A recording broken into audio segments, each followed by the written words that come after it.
this evening we shall discuss the characteristics of not self or anatta, based on the Anatta Lakkhana Sutta, the discourse on not self or no self. It's not easy to realize the characteristics of anatta. Most people could understand the characteristics of anicca, impermanence, the characteristics dukkha, suffering, or unsatisfactory. But it's not easy to realize the characteristics of anatta, not self or no self. Quite many understands the characteristics of anatta as beyond control. But this is only one of the aspects of the characteristics. And most people might understand this aspect of anatta beyond control through concepts.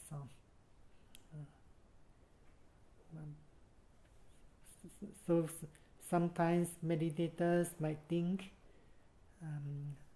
certain things are happening and beyond their controls. Then they think that they are experiencing or realizing anatta. So in this sutta, Anatta Lakkhana Sutta, the Buddha explains that all these five aggregates, in other words, the mental and physical phenomena are not self. So as you know, the five aggregates of clinging are rupa khanda, the aggregate of materiality or physicality, vedana khanda, the aggregate of feelings or sensation, or sanya khanda, the aggregate of perceptions, sankhara khanda, or the aggregates of mental formations, and vijnana khanda, or the aggregate of consciousness.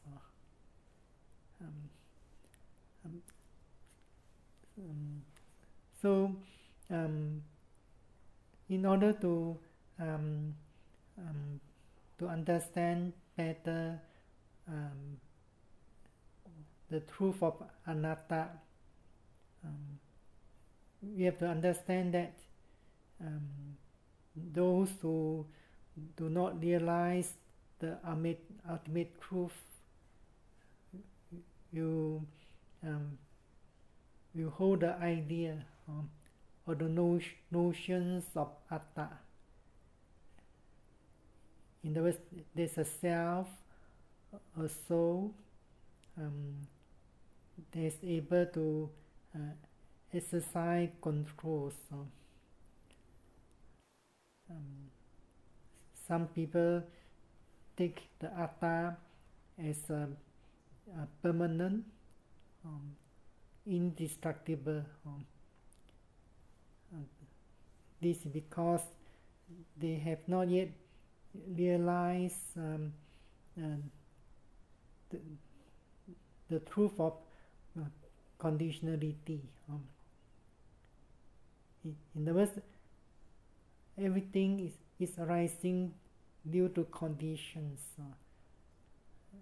and whatever is arising due to condition is not permanent, or it is subject to arising and passing away. It's because its impermanence. That's why it's not satisfactory, or dukkha.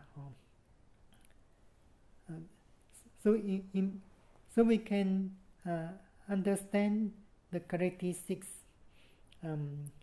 of anatta, as explained in this discourse, Anatta Lakkhana Sutta. It is explained as not being amenable to one's will. It is a characteristic of not self or no self. In other words, not complying to one's wish. So the sutta explained that it's not possible to say of form.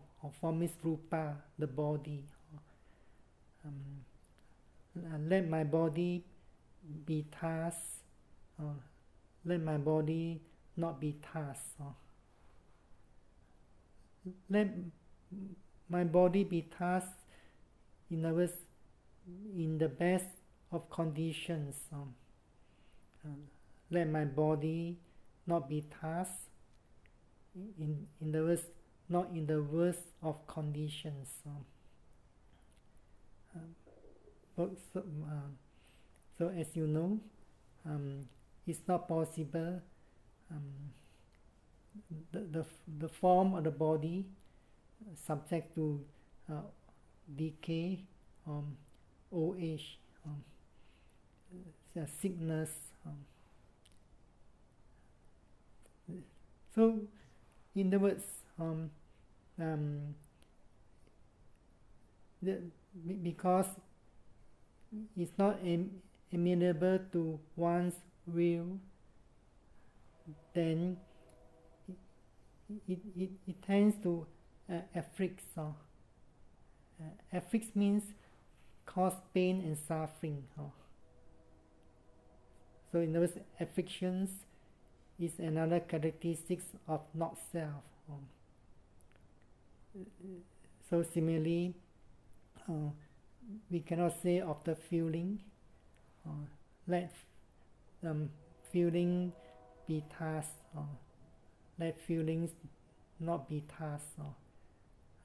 Let feeling be task means always experiencing present feelings.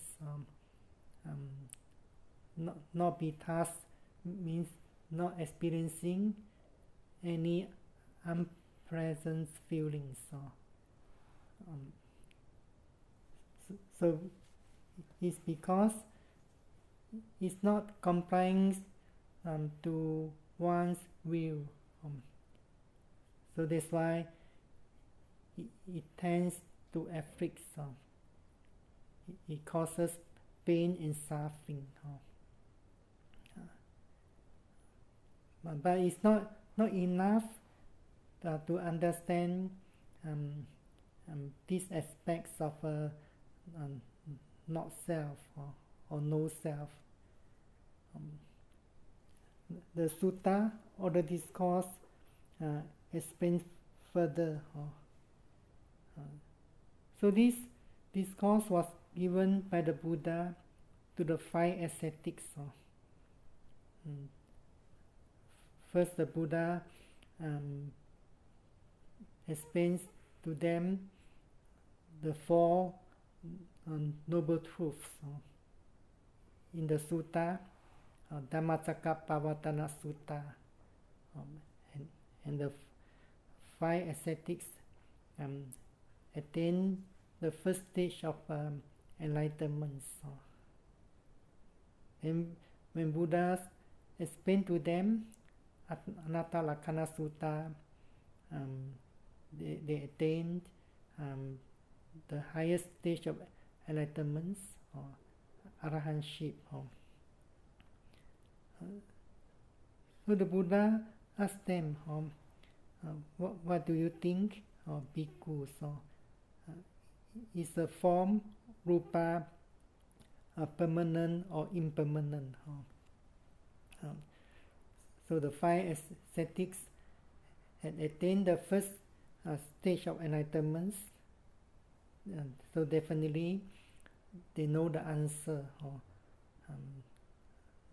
The noble one, you never regards any form or rupa or the mind as permanent.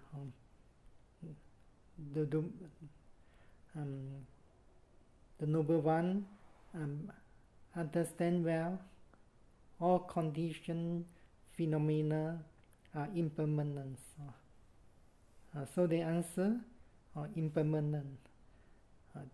Then the Buddha asks further, that which is impermanent, is it painful or pleasant? So they answer painful, in the dukkha. That which is impermanent, painful, subject to change, can it rightly be regarded as this is mine, or this I am, this myself? So the 5 ascetics answer no. So in the words,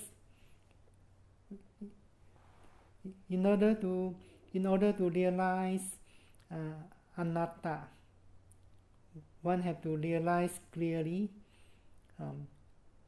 the characteristics of anicca and dukkha.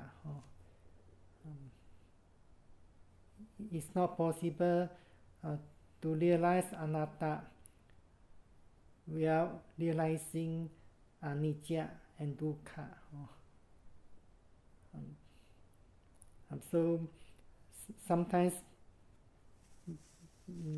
some understand anatta as beyond control. This is merely understand through a concept. For example, there was an instance in one of the previous retreats in another place. A yogi who had been practicing very well and developing constant and continuous mindfulness and attaining deeper and deeper concentration. So the thinking mind or wandering minds is getting less and less. Very few thinking or wandering mind arising. But 2 or 3 days later, somehow the mind becomes more and more restless. In other words, there was a lot of thinking arising.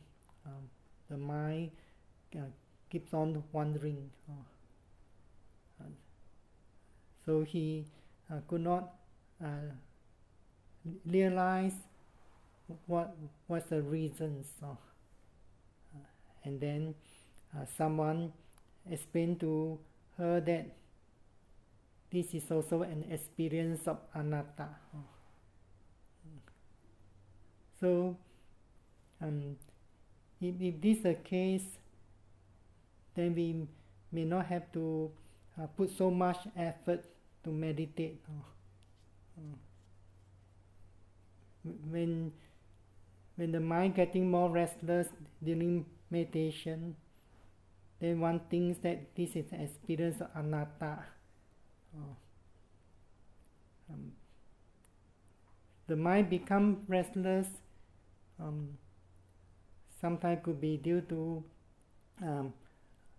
lack of effort, or sometimes the mindfulness getting weaker, or sometimes the mindfulness is not constant and continuous.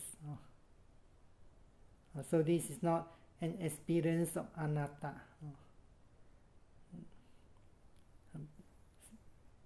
So similarly, sometimes there's some misconception that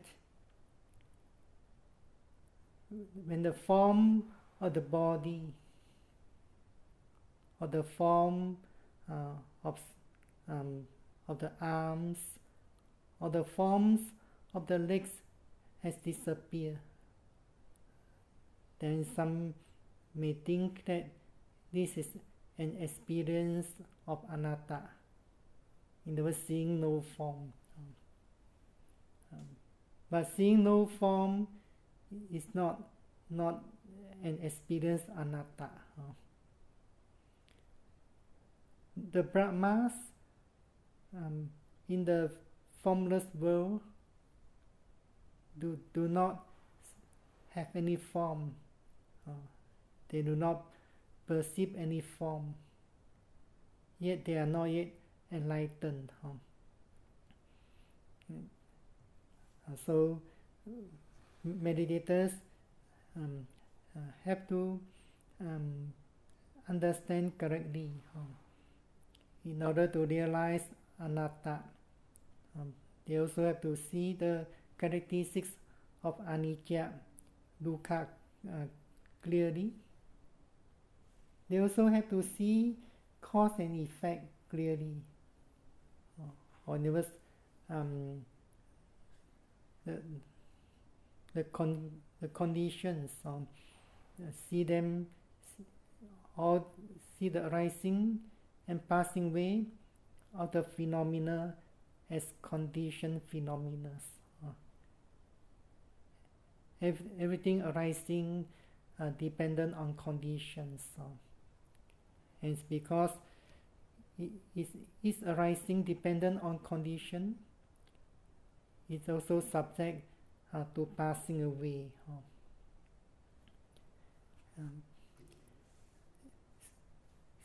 And when we want to realize suffering, the characteristics of dukkha, meditators also need to realize impermanence clearly. In brief, there are three kinds of dukkha. The first is known as dukkha, which is translated as ordinary suffering or intrinsic suffering. Birth is dukkha. If you have knowledge of the teaching of Four Noble Truth, in the first Noble Truth, the Buddha explained birth is suffering, old age is suffering, death is suffering, sorrow is suffering, physical pain is suffering, mental grief is suffering. So this is known as dukkha. Everyone experiences dukkha. It's not difficult to understand dukkha. Then the second dukkha is known as viparinama dukkha, suffering produced by change. In other words, present feelings is not permanent, it's also subject to change. Even the experience in meditation also subject to change. For example, concentration meditators will be able to attain deeper concentration. They may enjoy bliss, happiness when they have attained absorption concentration. But the bliss, happiness arising due to absorption concentration, subject to change. If concentration meditators cling to this experience of bliss or happiness, then suffering will arise. Similarly, mindfulness meditators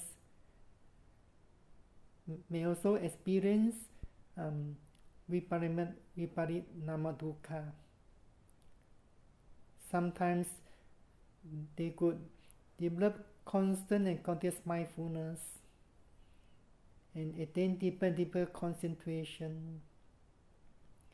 At that moment, there's very few thinking or wandering mind.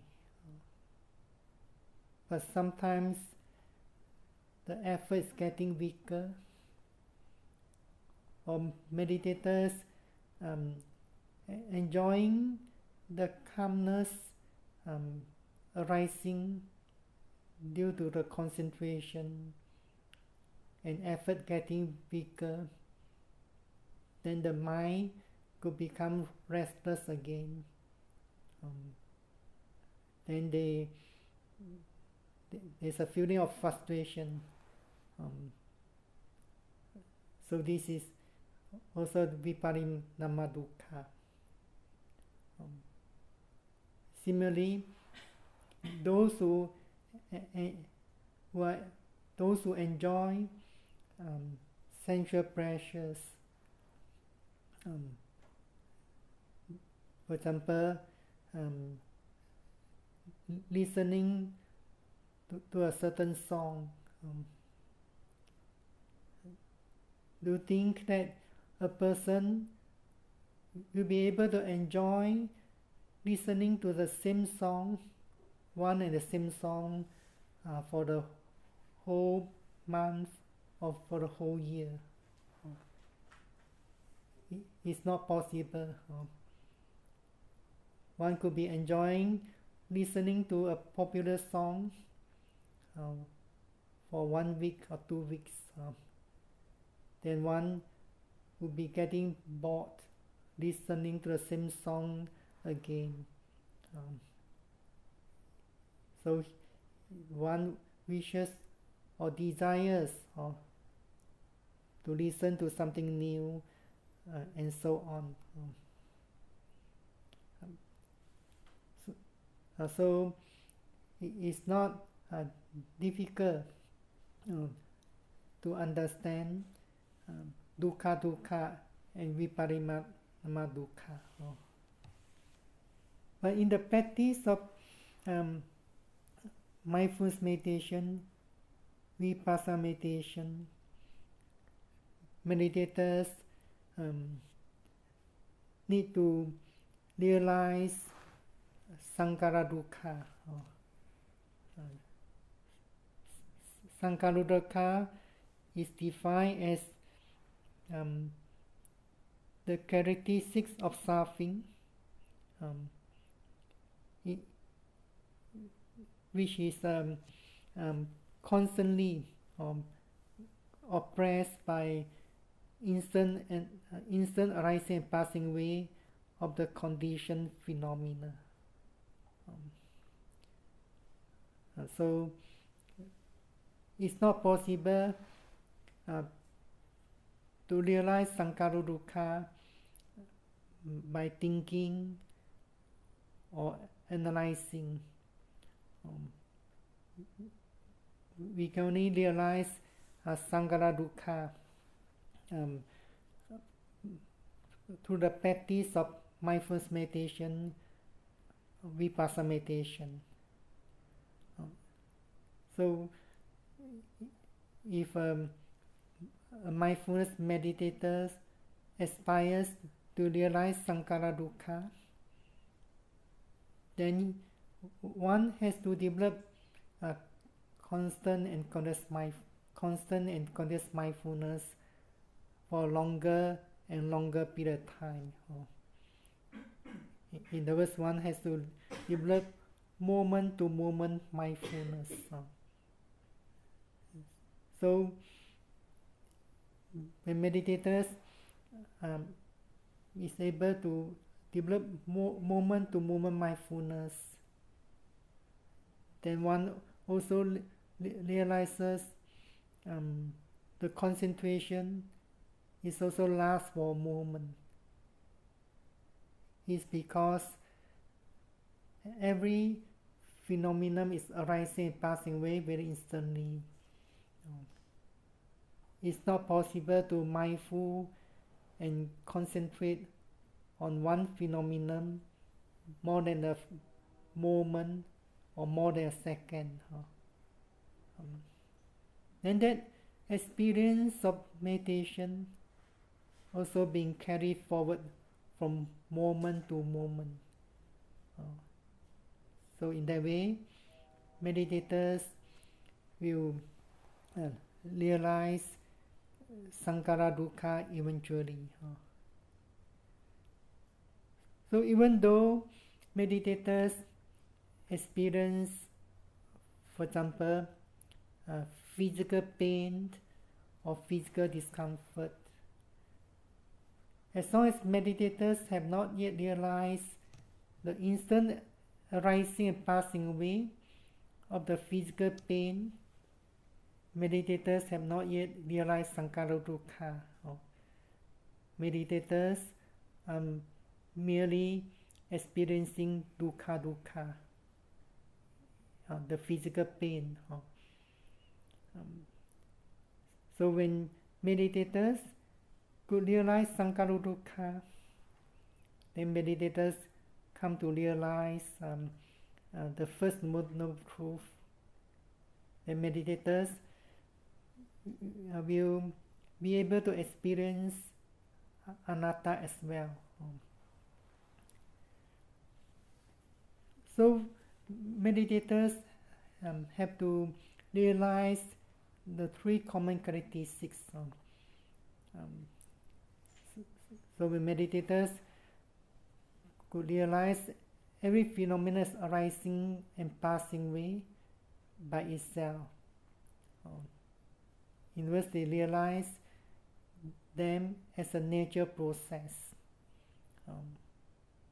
The meditators could not exercise any control over the arising of the phenomenons, nor exercising any form of control over the passing away of the object of phenomenon. So that's why meditators can't choose the object or predict what object, what phenomenon is going to arise in the next moment. Meditators can only be mindful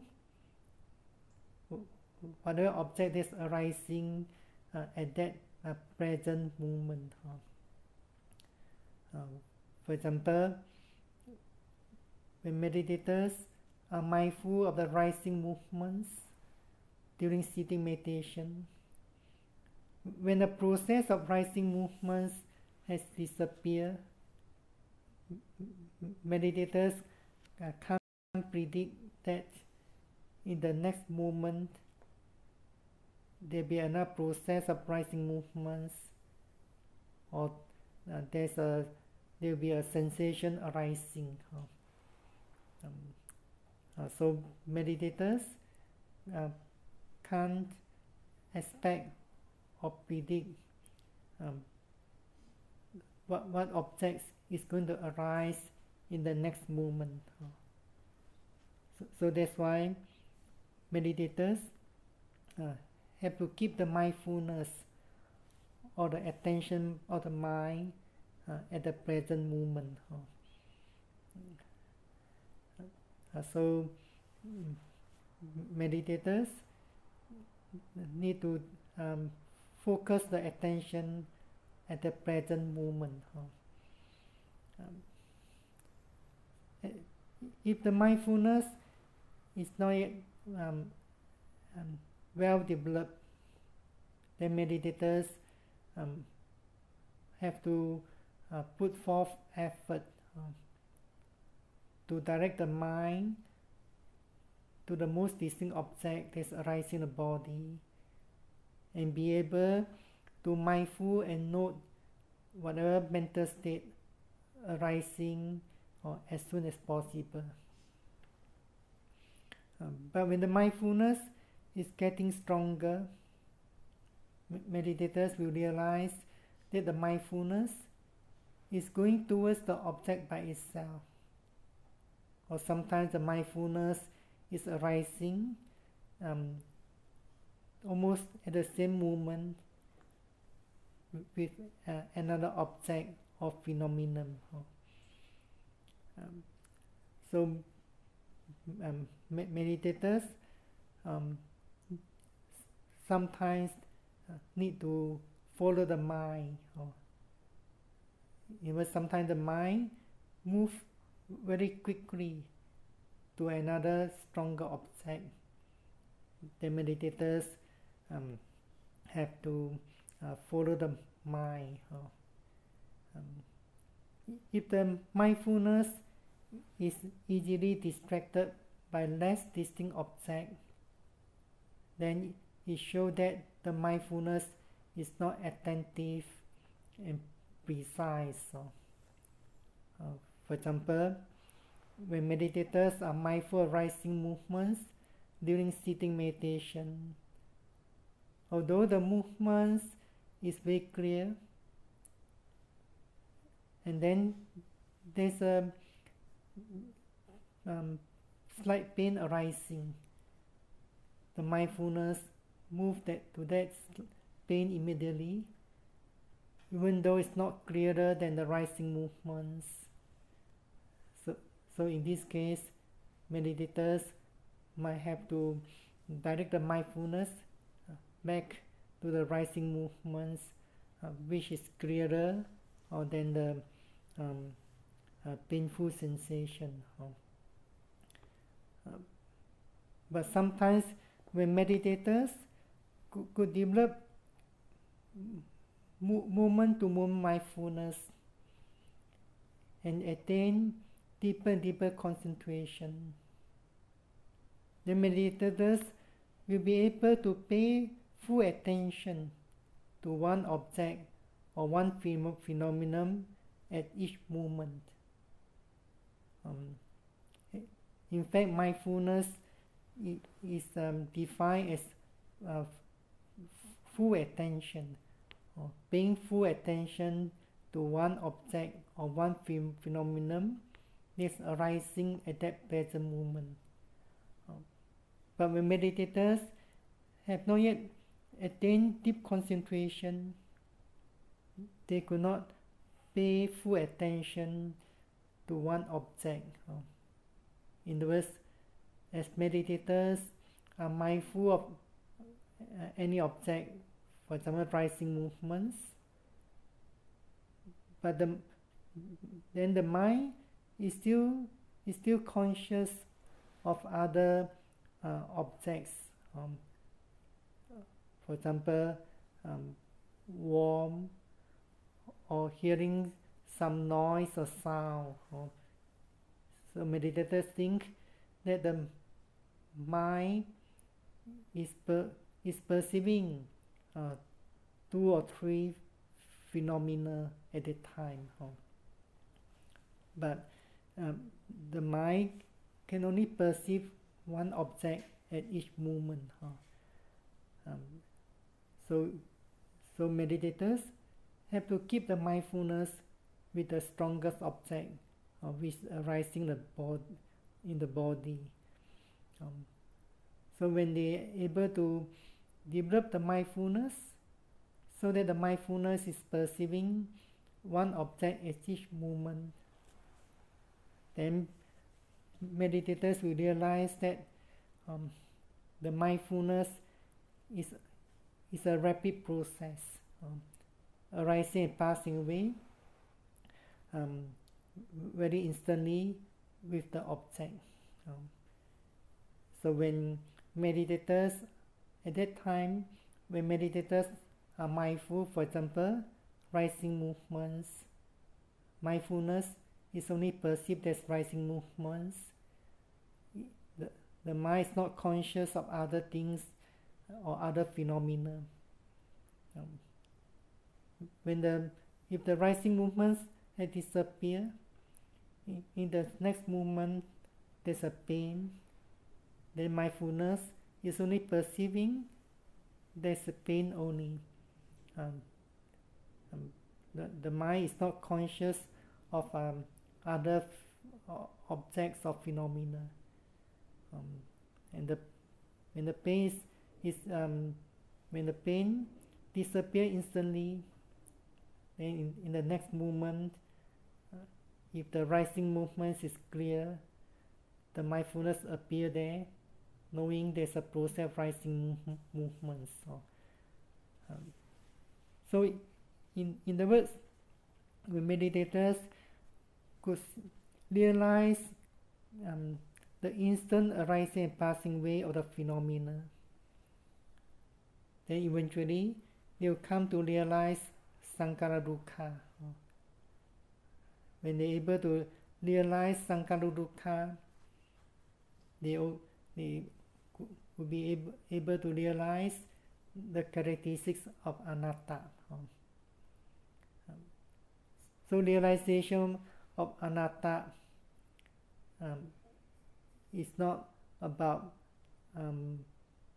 seeing no form or something beyond control. What's meant by beyond control here is that everything is arising due to a condition. When the conditions are met, then the phenomenon will be arising. You can't prevent it from arising. For example, when there's a sound or voice, then consciousness will be arising, sensing or perceiving the sound. Sound is the main factors. Actually, when something is arising, it's not due to a condition or cause. It's usually due to a combinations of conditions or causes. When there's a sound, then there must be a space for the sound to travel to the ear. So there's a contact. And there's ear sensitivity. So when these conditions are met, that's why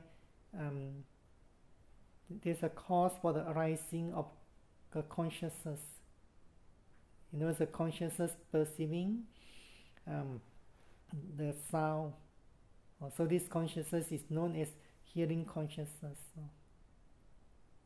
So when there's a arising of this hearing consciousness, this consciousness of hearing is being conditioned by other conditions. Then this hearing consciousness can condition the arising of awareness. Mindfulness, perceiving the arising of the consciousness. So when the mindfulness is getting clearer, sharper, meditators will realize the arising of the mindfulness is dependent on the object. meditators can't exercise any form of controls over the arising of the mindfulness. When the object has passed away, mindfulness that noted that object will pass away too. Meditators can't prevent the passing away of that process of mindfulness. So meditators come to realize every process, the object could be arising movements, pain, and the other is a noting mind or mindfulness, nature processes. But if meditators have not yet attained deep concentration, then they could not see them clearly as a nature process. So meditators need to put forth effort to train the mindfulness or to cultivate the mindfulness. So sometimes meditators have to learn from their experience. For example, whether or not they put enough effort to mindful and note the objects, or they have to strong desire to concentrate the mind, the mindfulness on the object. The mindfulness is sticking or attached to the object so strongly, it could not be mindful and note the mental states immediately. Also, sometimes meditators need to arouse the mindfulness so that the mindfulness is active. Sometimes the meditators need to put forth effort so that the mindfulness could stay with the object from the beginning to the end. For example, when meditators are mindful of the lifting movements or pushing movements during the walking meditation, if meditators did not put enough effort to keep the mindfulness with the movements, then sometimes the mindfulness is easily distracted by a certain sense object, for example the sound or the noise of the environments. So in this case, meditators have to put forth effort so that they could realize the three common characteristics of mental and physical phenomena. So when meditators are realizing the three common characteristics of mental and physical phenomena at that time, they are also realizing the specific characteristics or the individual characteristics of the mental and physical phenomena at the same moment. So meditators have to realize that anatta is not only about beyond control. We cannot realize anatta through concept.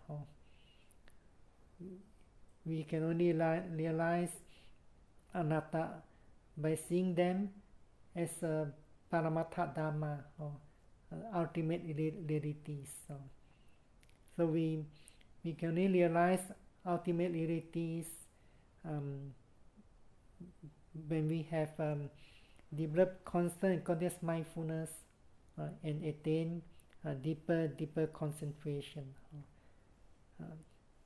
So only when meditators could realize the true natures of mental and physical phenomena clearer and clearer, and for a longer and longer period of time, then they would make more and more progress in the mindfulness meditation, or inside knowledge.